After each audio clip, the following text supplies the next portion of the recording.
بسم اللہ الرحمن الرحیم۔ معزز خاتم حضرات، السلام علیکم ورحمۃ اللہ وبرکاتہ۔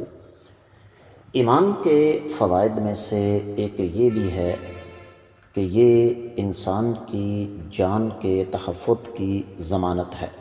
دوسرے لفظوں میں ایمان قتل کی راہ میں سب سے بڑی رکاوٹ ہے۔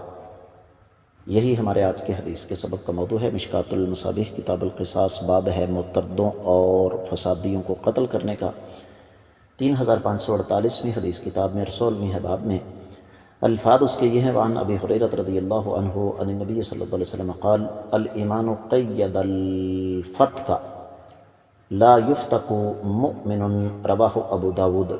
آپ نے سماعت فرمایا کہ یہ روایت سنن ابی داود میں ہے۔ تفصیلی حوالہ سنن ابی داود کتاب الجہاد، باب ہے دشمن کے پاس دھوکے سے پہنچنا اور یہ ظاہر کرنا کہ وہ انہی میں سے ہے اور اسے قتل کرنا جائز ہے۔ سنن ابی داؤد میں یہ روایت 2769ویں ہے اور یہ روایت سنن ابی داؤد ہی میں ہے۔ ترجمے کی طرف بڑھتے ہیں۔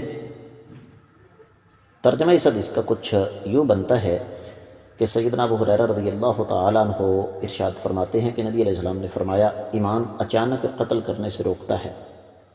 ایمان والا شخص کسی کو اچانک قتل نہ کرے۔ دوسرے لفظوں میں اس حدیث کے دو مفہوم ہمارے سامنے ہیں کہ معزز خاتم حضرات، لیکن اس سے پہلے میں آپ کو بتا دوں کہ یہ روایت سند کے اعتبار سے صحیح ہے۔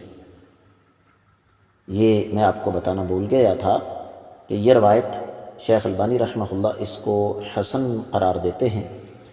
شیخ زبیر الزئی نے اس کو حسن قرار دیا، شیخ البانی نے اس کو صحیح قرار دیا، شیخ زبیر الزئی اس کو حسن قرار دیتے ہیں۔ اور امام حاکم اپنی مستدرک میں فرماتے ہیں کہ یہ حدیث امام مسلم کی شرط پر ہے اور اس حدیث کے بہت سارے شواہد ہیں۔ تو اس حدیث سے دو معاملے تو کلیئر ہو گئے۔ ایک تو یہ کہ اگر کوئی شخص مومن ہے تو اس پر تلوار اٹھانا یہ شرعی طور پر درست نہیں ہے۔